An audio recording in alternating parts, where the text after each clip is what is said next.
Now to a story that's dividing a famous tourist community. The New South Wales Government's Department of Planning has approved a proposal that would allow for the Byron Shire Council to lower its cap on short-term accommodation rentals in a bid to firm up housing supply for residents.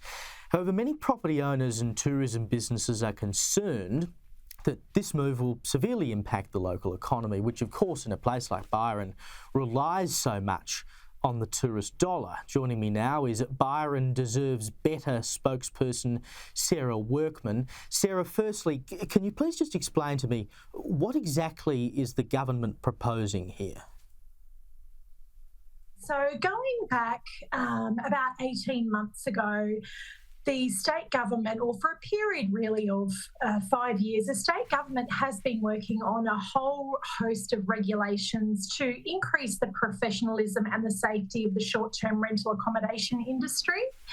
And part of that has been putting in things like a code of conduct so that neighbours who are in short-term rental accommodation areas have an ability to report noise complaints. There's also a property register, so all properties who are short-term holiday letting do need to be registered, and there's also a code of conduct. So there's been, over that period of sort of the last 18 or so months, there's been a whole raft of regulations that's been introduced by the state government, of which the majority, like this, the short-term rental accommodation industry is in full support of. Anything that increases the professionalism and safety of our industry is welcomed. What we're not in favour of is local government areas being able to really go rogue. So what Byron Shire Council has been pushing to do for decades now is to shut down the short-term rental accommodation industry in Byron. And more recently, they have asked the Department of Planning Minister for Homes and Planning to have a 90-day cap on short-term rental accommodation. Now, that 90-day cap is going to absolutely devastate businesses.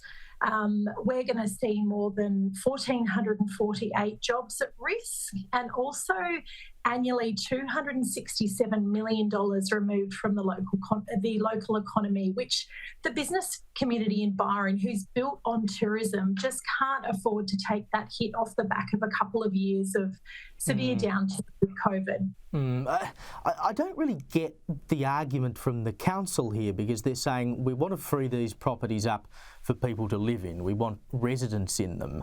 But everyone knows that Byron is a tourist town. It lives and dies by that tourism. And as a result of that, the price of property there is already inflated. So who are they thinking is actually going to be able to afford to live in these properties that then become available because they're no longer, share properties for holidays and such?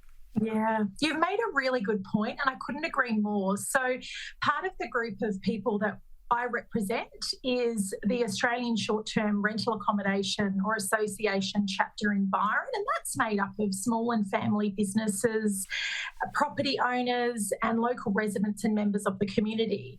So I think the fundamental question that we've been asking council for months now, because they've got their public exhibition closed at 5 o'clock today, and they've had a planning proposal on public exhibition for close to 60 days now that is completely full of misleading data. So Byron Shire Council have claimed in their planning proposal that more than 5,000 homes in Byron are short-term holiday let. And that's just, it's completely false information. The Mayor's acknowledged on multiple occasions that they have work to do on the numbers. So part of the New South Wales regulations that I was talking to you about earlier, Caleb, talked about the introduction of a property register, which is a New South Wales government initiative. And in Byron, as of the 31st of August, so, we're talking at the start of the public exhibition process, there was just over 1,100 properties in short-term rental accommodation in Byron. So council have inflated those numbers by, they've quadrupled the numbers, and they've acknowledged that there's flaws in their data. The Mayor's also saying that under the new policy, under the 90-day cap policy, they'll return 1,500 homes to the permanent rental pool. Right. There's just 1,500 homes to return. It's not possible because there's only just over 1,100. If I could also... Oh, sorry, Caleb. Thanks. It's just typical government, particularly local government stuff. I mean, you know, they like to make this up on the fly. But where's the state government here? I mean, the retiring planning minister Rob Stokes, for instance, is he behind this? Where's he in all this? Look, we're not sure because Rob Stokes created the first ministerial direction that gave Byron Shire Council the opportunity to go forth and investigate 90-day planning policy. But what he said really strongly in that ministerial direction is that you need to provide some data and an economic impact assessment that says that you're not going to damage the economy. I get that there is a housing crisis, particularly a rental crisis in this country at the moment, but just sort of feels like virtue signalling from this council. Sarah Workman, thank you for your time. Thank you, Caleb.